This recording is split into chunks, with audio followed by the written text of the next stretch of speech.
Back in the day, whenever Boris Johnson was cutting a swathe through the red wall, Labour could cling to just a few grams of comfort that Labour was still home to bastions of left-wing support where Jeremy Corbyn was venerated.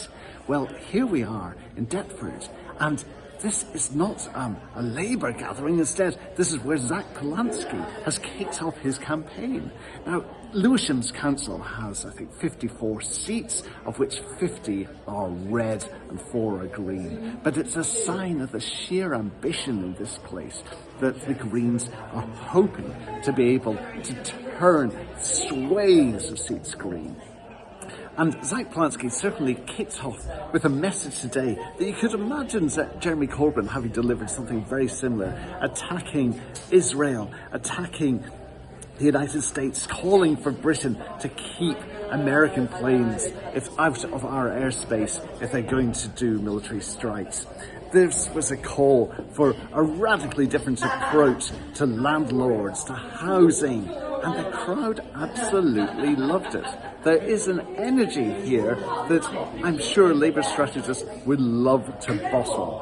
And there is ambition here as well. The Gorton and Denton by-election that saw the Greens come first in the traditional Labour heartland, well, they hope that that is the sign of things to come. Sir Keir Starmer should be very, very worried. It's been a remarkable moment for the Green Party. We have tripled our membership, we've tripled our poll ratings, and so the question I know every journalist is going to be asking me today is, what does success look like at these local elections? So I want to address it right up front. In 2023, we had record-breaking results as a Green Party. We got over 241 new councillors. Now, 2023 was an election where double the number of seats were in play than there are at this election. Nevertheless, I am confident, but not complacent. In this election, we are going to beat 241 councillors, and we are heading for a new record-breaking result for the Green Party.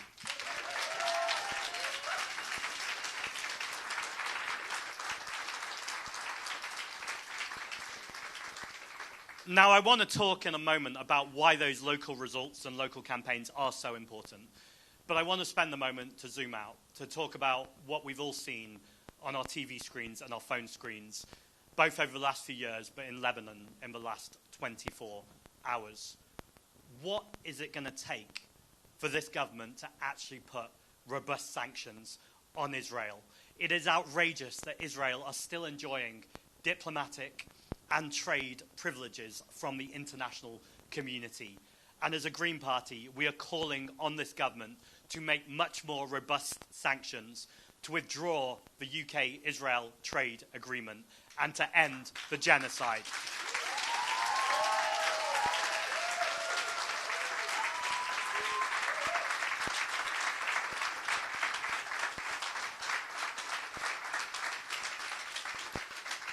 And we know it's not just Lebanon. We also see this going on in Iran. And the Prime Minister is not being entirely truthful with us all, with the country.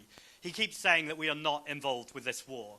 But we still have UK soil and UK bases where US bombers are flying over to Iran. And what we need to do is disentangle the UK military and the US military, ban the US from using our airspaces, and do exactly what other European allies, like Pedro Sanchez in Spain, have done, and say this war is not in our name and we want nothing to do with it.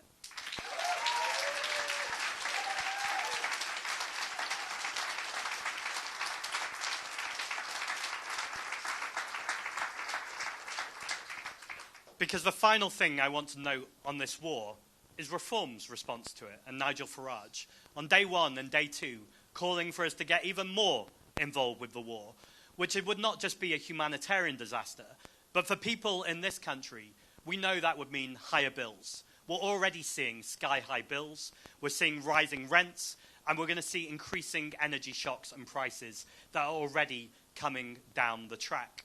And so I can understand why people are looking for an alternative to the Labour government, but we know Reform are not that alternative. And why are people looking for an alternative?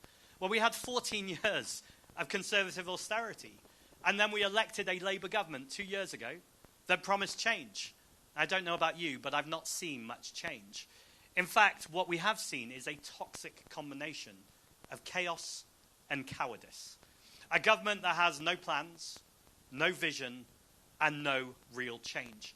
A government that has not just been complicit in genocide, a government that has watered down its promises on workers' rights, and a government that brought Peter Mandelson into the very heart of its administration. And the reason why I talk about all of this now is because it's the rot, the hypocrisy, the cynicism we see in government that has filtered down to Labour-run councils. And there is no better demonstration of that when we look at the situation around housing and Labour councils. And that's what I want to focus in on for the next few moments. Let's start with the fact that we had a government that promised to ban Section 21 evictions. This is no-fault evictions. But while they dithered and delayed for ages about doing it, Labour councils were still using loopholes to evict their own tenants around Section 21, including in Lambeth, next door, where they were still proclaiming themselves to be the party of renters. Yet they were investigated for maladministration. Essential repairs weren't being carried out. There were people living with no heating, no hot water, while they were still claiming to be the party of renters. And then we've got Hackney, very similar situation. We heard a story of an older woman living for 7 weeks. You heard me right, 7 weeks without hot water and without heating.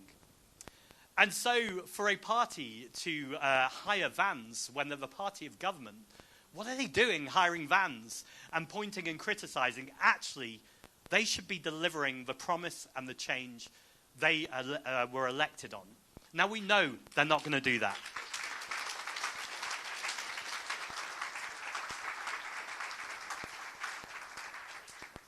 We know they're not going to do that.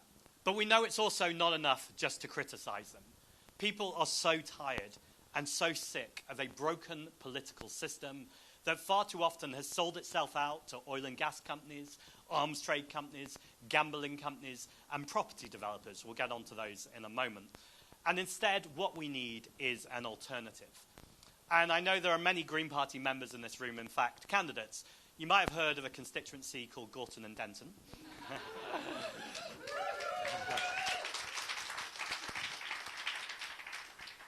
And even still looking at Hannah, I still feel emotional about what Hannah pulled off, what Gorton and Denton pulled off, but frankly, what the entire country pulled off in that moment. Because we took on reform and the billionaire donors, and we now have Hannah Spencer MP.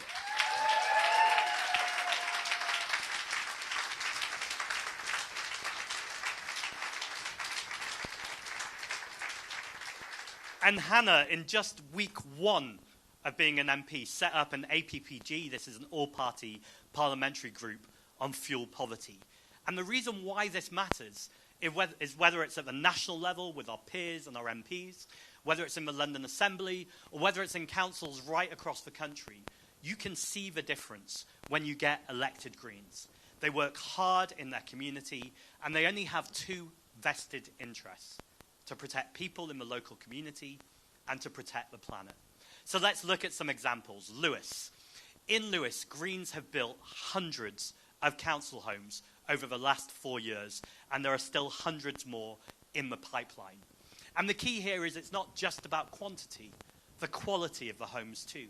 They have set up a future home standard to make sure that every home that is built is affordable, accessible. That's really key. Disabled people far too often are kept out of the conversation about housing rather than being at it at the very beginning, that it's co-designed and co-produced with the people who need it, and also that those homes are sustainable and good for the planet. And then we've got Bristol. Bristol, a place that has built more affordable homes in the last few years, breaking records with that. This is despite the fact, by the way, Bristol has a £43 million budget shortfall. Now, this is outrageous that we have a Labour government that was voted in on a promise of change and are still forcing austerity on local councils. They say there's no money left, but we live in the 6th wealthiest economy in the world. 50 of the wealthiest families in this country own more wealth than the bottom 50% of the country. That's 50 families versus 34 million people. There is plenty of money and wealth in this country, and we need to see that wealth where it belongs, in our communities, in our council chambers, so that it can be spent on the communities who are desperate for change.